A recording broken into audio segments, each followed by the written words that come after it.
Good morning student. आज का जो हमारा टॉपिक है वो है BSc first year and BSc BEd first year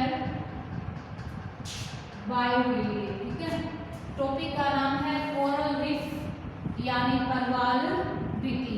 अब देखिए परवाल भित्ति क्या होती है। परवाल भित्ति चूने के पत्थर का बना हुआ एक छोटा सा टीला होता है। जिस प्रकार आप टीला जानते हो, खेतों में रेत का बना हुआ टीला होता है, उसी प्रकार परवाल भित्ति क्या होती है, चूने के पत्थर का बना हुआ एक छोटा सा टीला होता है जिनकी ऊपरी सतह क्या होती है, समुद्र के नजदीक होती है। बट कुछ वैज्ञानिक ये भी बोलते हैं कि समुद्र में रहने वाले जीव जंतु जो होते हैं जब उनकी मृत्यु हो जाती है तो उनके कंकाल और अन्य अवशेष होते हैं वो समुद्र की तली में जमते जाते हैं और ये जमते जमते धीरे धीरे समुद्र का जो स्तर होता है वो बीच का जो स्तर होता है वो ऊपर की ओर उठता चला जाता है और वहां पे परवाल भित्ति का क्या होता है, निर्माण होता है। कहने का मीन ये है कि ये कंकाल और अवशेष जमते हुए धीरे धीरे किसका रूप धारण कर लेते हैं, परवाल भित्तियों का रूप धारण कर लेते हैं। बट कुछ वैज्ञानिक ये भी बोलते हैं कि ये जो परवाल भित्तियां होती है ये जंतुओं के द्वारा स्रावित कैल्शियम कार्बोनेट से बनी हुई होती है। किससे बनी हुई होती है? ये जंतुओं के द्वारा स्रावित कैल्शियम कार्बोनेट की बनी हुई होती है। तो ध्यान में रखना परवाल भित्ति क्या होती है, ये चूने के पत्थर का बना हुआ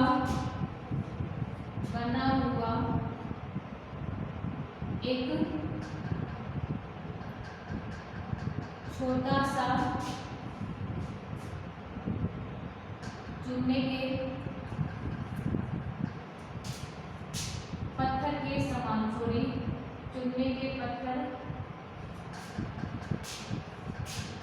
समान चूने के पत्थर के समान बना हुआ एक टीला होता है,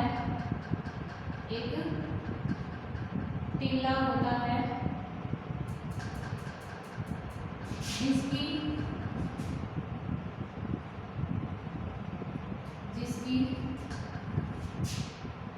ऊपरी सतह समुद्र के नजदीक होती है। ऊपरी सतह समुद्र के नजदीक होती है। ठीक है, परवाल भित्ति होती है वास्तव में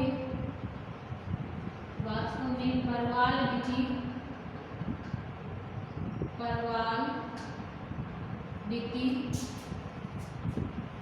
जंतुओं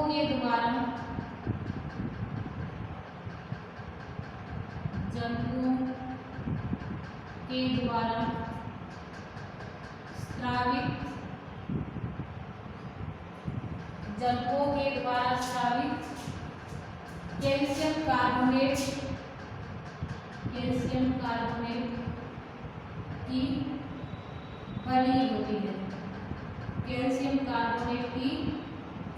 बनी होती है। तो कोरल रीफ क्या है, चूने के पत्थर के समान बना हुआ एक छोटा सा टीला होता है जिसकी ऊपरी सतह क्या होती है, समुद्र के नजदीक होती है। और वास्तव में जो परवाल भित्ति होती है वो जंतुओं के द्वारा स्रावित कैल्शियम कार्बोनेट CaCO3 की बनी होती है। बट कुछ वैज्ञानिक ये भी मानते हैं कि जब किसी जंतु की मृत्यु हो जाती है तो उनका कंकाल और अन्य अवशेष समुद्र की तली में जमते जाते हैं और धीरे धीरे वो किसका रूप धारण कर लेते हैं, परवाल का रूप धारण कर लेते हैं। आगे बात करते हैं, नेक्स्ट पॉइंट है अपना टाइप्स ऑफ कोरल रीफ।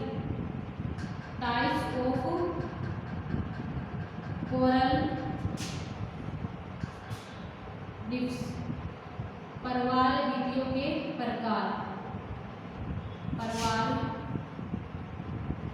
भित्तियों के प्रकार। आगे हम किसकी बात करेंगे, परवाल भित्तियों के प्रकार की बात करेंगे। तो देखिए परवाल भित्ति होती है मुख्य रूप से 3 प्रकार की होती है। नंबर 1 है फ्रीजिंग रिब्स,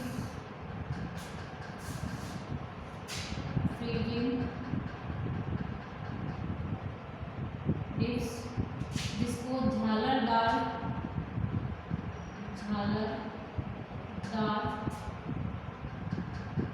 परवाल भित्ति बोलते हैं। झालरदार परवाल भित्ति। सेकंड है अपनी बेरियर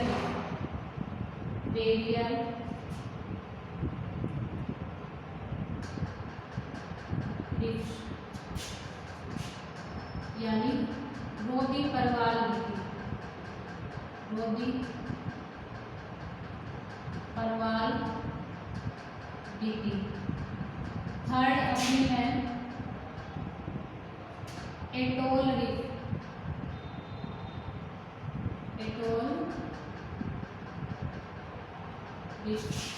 यानी एटोल भित्ति, एटोल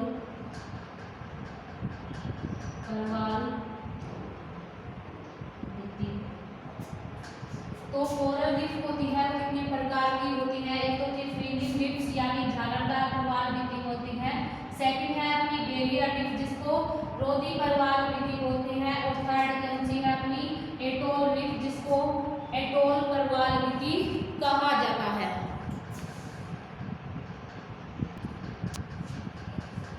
नंबर 1 अपनी कौन सी है फ्रीजिंग रिफ्स यानी झालरदार परवाल भित्ति की अपन बात करेंगे। तो झालरदार परवाल भित्ति किस प्रकार से होती है वो देखिए।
ये हमारी क्या है झालरदार परवाल भित्ति।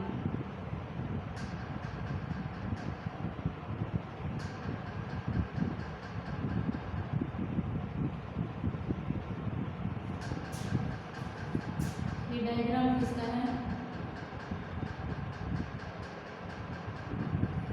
फ्रीजिंग कोरल रीफ का, कोरल रीफ्स। ये यहाँ पे क्या है आइसलैंड, और ये क्या हो गई फ्रीजिंग रीफ्स,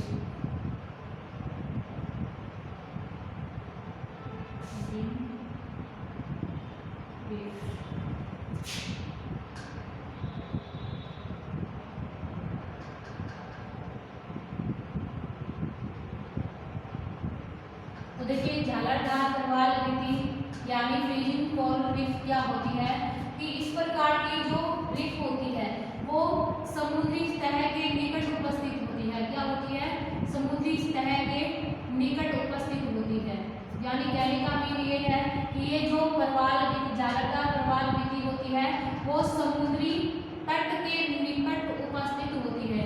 ये इसका क्या है? तट। ये जो रीति होती है समुद्री तट के निकट उपस्थित होती है। इन वीथियों का जो सक्रिय भाग होता है, इन वीथियों का कौन सा भाग सक्रिय भाग होता है वो समुद्र की तरफ उपस्थित होता है।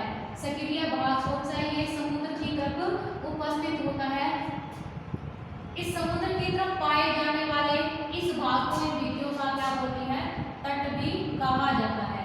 तो ध्यान में रखना कि झालरदार जो प्रवाल वीथी होती है वो समुद्री तट के निकट उपस्थित होती है और इन वीथियों का जो सक्रिय भाग होता है वो समुद्र की तरफ पाया जाता है। ठीक है, समुद्र की तरफ पाया जाता है। समुद्र की तरफ पाए जाने वाले इन वीथियों के भाग को तट कहा जाता है।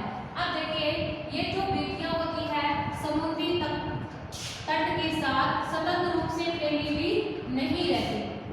ध्यान में रखना कि ये झालरदार प्रवाल वीथी होती है वो समुद्री तट के साथ स्वतंत्र रूप से फैली हुई नहीं रहती। यानी ये बीच में क्या होती है?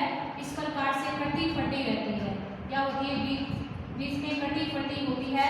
इन कटे फटे स्थानों को लेगून कहा जाता है। क्या होते हैं? कटे फटे स्थानों को लेगून क्या होते हैं? लेगून कहा जाता है। इस लेगून की जो गहराई होती है वो 10 से 50 फेदम होती है। कितनी होती है? 10 से 50 फेदम होती है। तो इस प्रकार ये जो झालरदार प्रवाल वीथी होती है वो समुद्री तट के साथ स्वतंत्र रूप से फैली हुई नहीं रहती। क्या रहती? बीच में कटी फटी रहती है। इन कटे फटे स्थानों को लेगून कहा जाता है और लेगून की गहराई होती है वो 10 से 50 फेदम होती है। सेकंड हम बात करेंगे बैरियर रीफ्स की। सेकंड है अपनी बैरियर रीफ। झालरदार प्रवाल वीथी फ्रीजिंग रीफ्स हमने पढ़ ली थी। सेकंड है अपनी barrier reef. Barrier reefs, barrier reef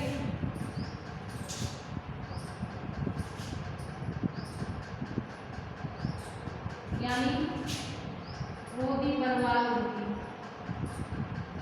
रोधी प्रवाल वीथी। अब देखिए जो रोधी प्रवाल वीथी होती है पहले तो इसको कंप्लीट करते हैं।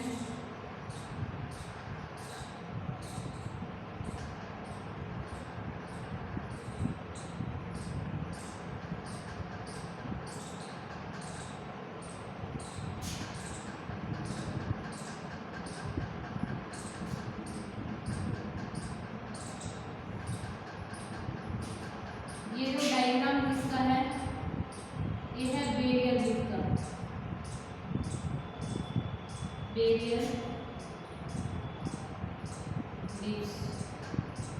अब देखिए जो बैरियर रीफ होती है आप बोलोगे इसके अंदर बैरियर दिखाई नहीं दे रही है, बट इनको समझना ध्यान से कि बैरियर रीफ होती है यानी रोधी प्रवाल वीथी होती है वो झालरदार प्रवाल वीथी के समान ही होती है। आप यहाँ पे एक और न लेके फ्रीजिंग रीफ्स भी ले सकते हो।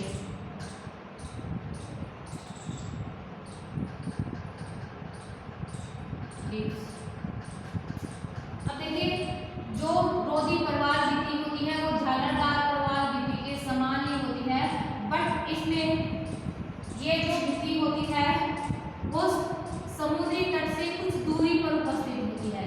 झालरदार प्रवाल वीथी थी वो किसके नजदीक थी? समुद्री तट के नजदीक उपस्थित थी, बट ये जो वीथी होती है वो समुद्री तट से इस प्रकार कुछ दूरी पर उपस्थित होती है। तो इस प्रकार रोधी प्रवाल वीथी और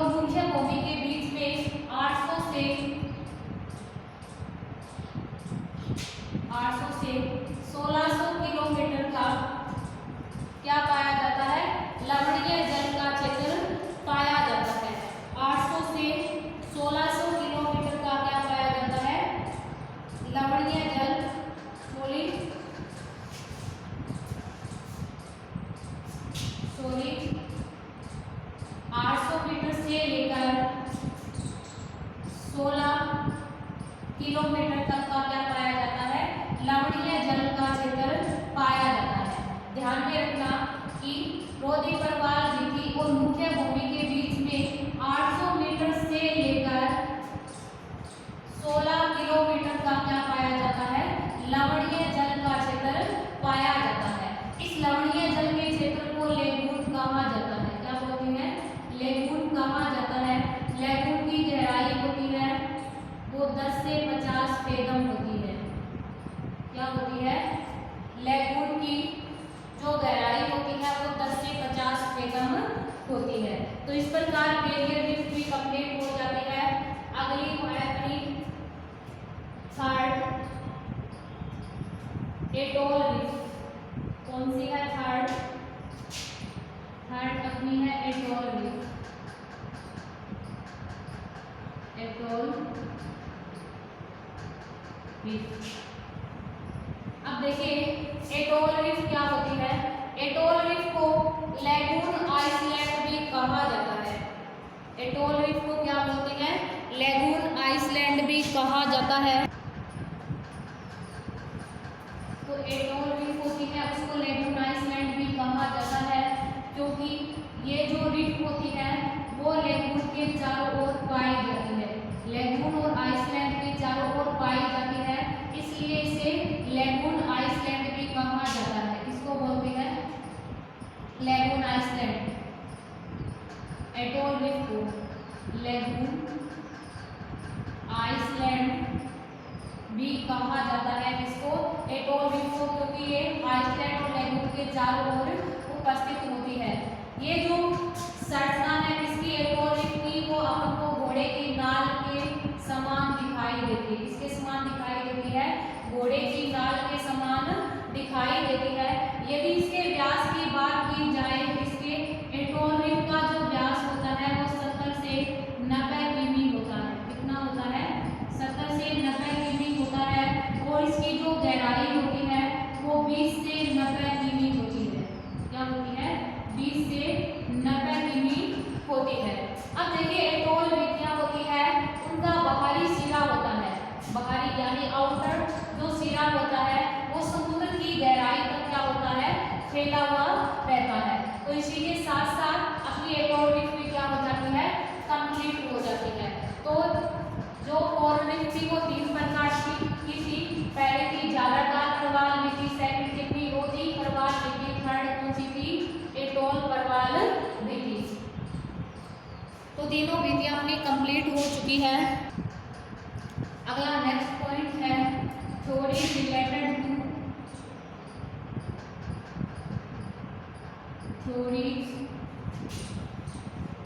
रिलेटेड टू फॉर्मेशन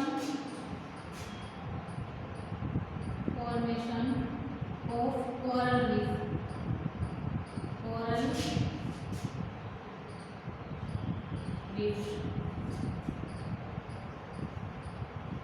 तो कोरल रीफ के निर्माण से संबंधित सिद्धांत। कोरल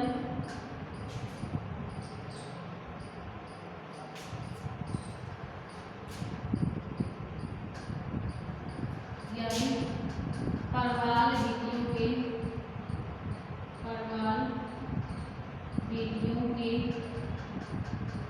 निर्माण से संबंधित सिद्धांत।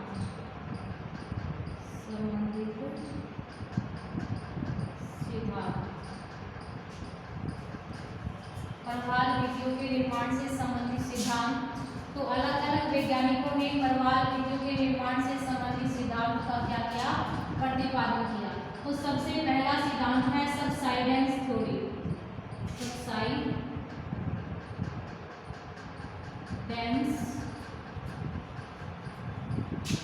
सबसाइडेंस थ्योरी, अवकलन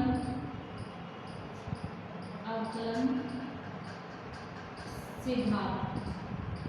सबसाइडेंस थ्योरी यानी अवकलन सिद्धांत। इस सिद्धांत का प्रतिपादन किया था डार्विन नामक वैज्ञानिक ने। किसने किया था?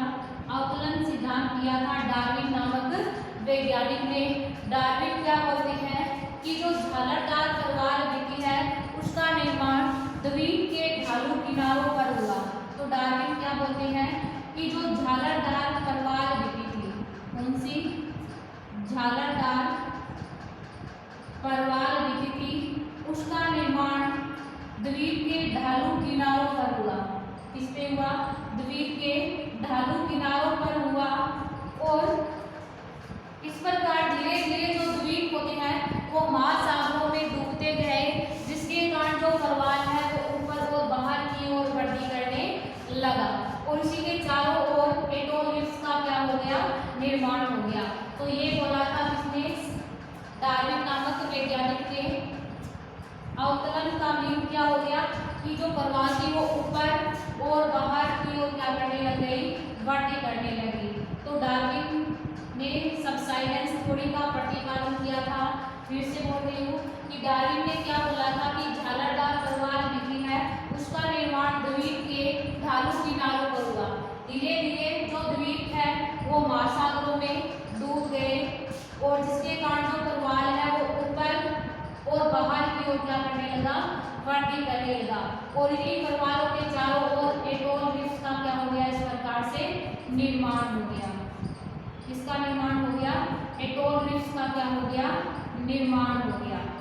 तो इसी के साथ सबसाइडेंस थ्योरी कंप्लीट होती है। आगे बात करेंगे हम सेंपर-मुरे थ्योरी की। सेकंड थ्योरी अपनी है सेंपर-मुरे थ्योरी। सेकंड थ्योरी कौन सी है अपनी? सेंपर-मुरे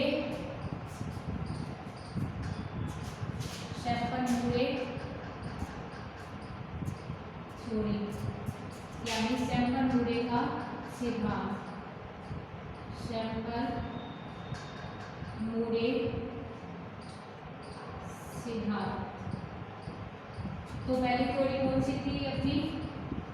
सबसाइडेंस थ्योरी। सबसाइडेंस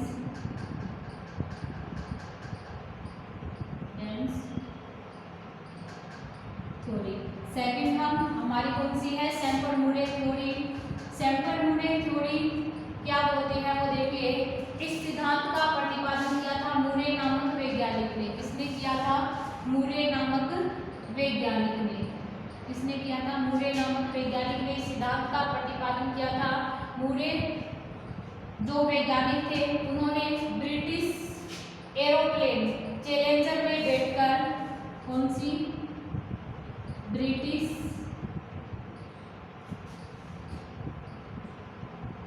एरोप्लेन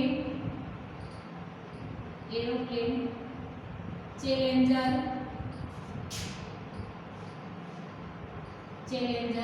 में बैठकर समुद्री यात्रा की और समुद्री जीवन का क्या किया? अध्ययन किया। तो फिर से बोल रही हूँ, सेंपर-मुरे जो सिद्धांत था वो दिया था मुरे नामक वैज्ञानिक ने। उन्होंने ब्रिटिश एरोप्लेन चैलेंजर में बैठकर समुद्र की यात्रा की और समुद्री जीवन का क्या किया? अध्ययन किया। उसके अनुसार समुद्र में रहने वाले जो जीव जंतु होते हैं उनकी किसी बायोलॉजिकल या इन्वायरमेंटल फैक्टर या किसी कारण क्या हो जाती है? मृत्यु हो जाती है। और मृत्यु होने के पश्चात इन जंतुओं के कंकाल और जो अवशेष वो समुद्र की तली में क्या होते जाते हैं? जमते जाते हैं, जिसके कारण समुद्र की जो तल होता है वो धीरे धीरे क्या उठता चला जाता है? ऊपर की ओर उठता चला जाता है। यानी जैसे जैसे मृत जंतुओं के कंकाल और अवशेष समुद्र के तल में जमेंगे तो समुद्र का तल क्या उठेगा? ऊपर की ओर उठ गया। तो मुरे क्या बोलता है कि कंकाल और मृत जंतुओं के जो अवशेष है वो समुद्र की तली में जमने से समुद्र का तल क्या हो गया? ऊपर उठ गया। और इन तलों में धीरे धीरे क्या हुआ? परवाल का विकास हुआ और वहीं पे क्या हो गया? परवाल विधियों का निर्माण हो गया। अगली है अपनी डेली ग्लेशियर थ्योरी। थर्ड कौन सी है अपनी?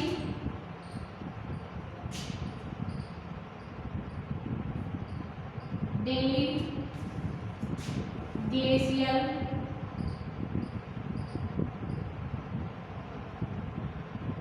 Theory.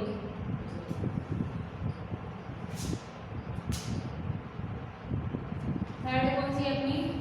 Daily glacier theory.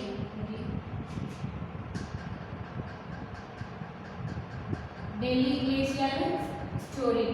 Daily glacial जो थ्योरी है, डेली ग्लेशियल कंट्रोल थ्योरी।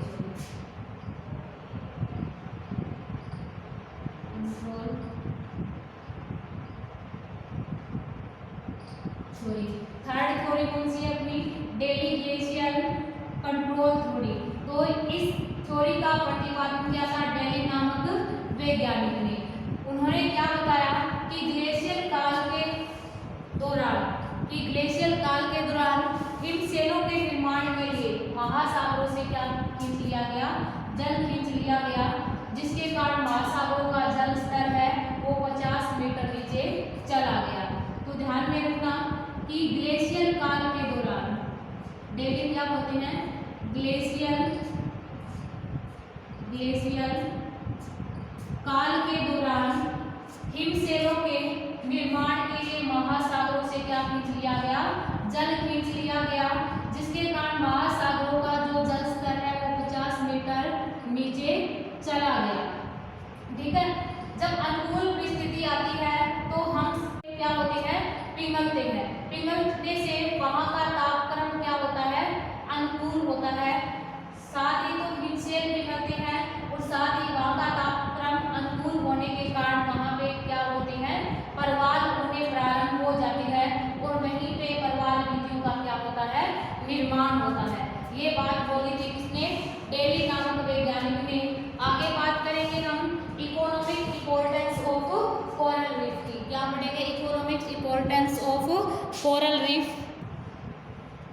अगला नेक्स्ट पॉइंट है अपना economic importance of coral reef. अगला नेक्स्ट पॉइंट क्या है? Economic importance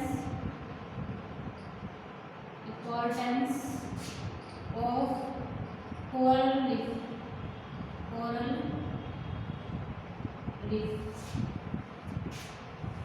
economic importance of coral reef, यानी जब कोरल रीफ के इकोनॉमिक इंपॉर्टेंस की बात की जाए तो पहला इंपॉर्टेंस देखिए, ये जो कोरल रीफ होती है मनुष्य के लिए अत्यधिक उपयोगी होती है। कोरल रीफ का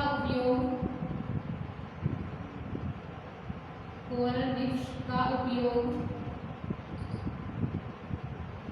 आभूषण निर्माण में किया जाता है। आभूषण निर्माण में किया जाता है। आभूषण निर्माण में किया जाता है। सेकंड, कोरल रीफ्स कुछ जंतु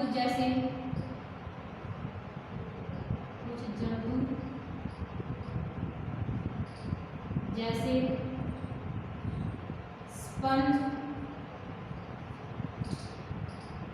तथा मोलस्का संघ के प्राणियों के लिए आवास का कार्य करती है। आवास का कार्य करती है। इसका कार्य करती है, आवास का कार्य करती है।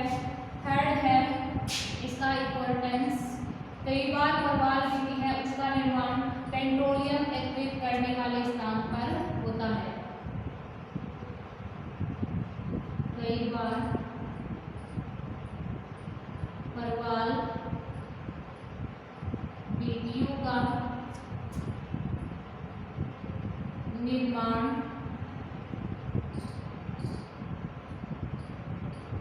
पेट्रोलियम एकत्रित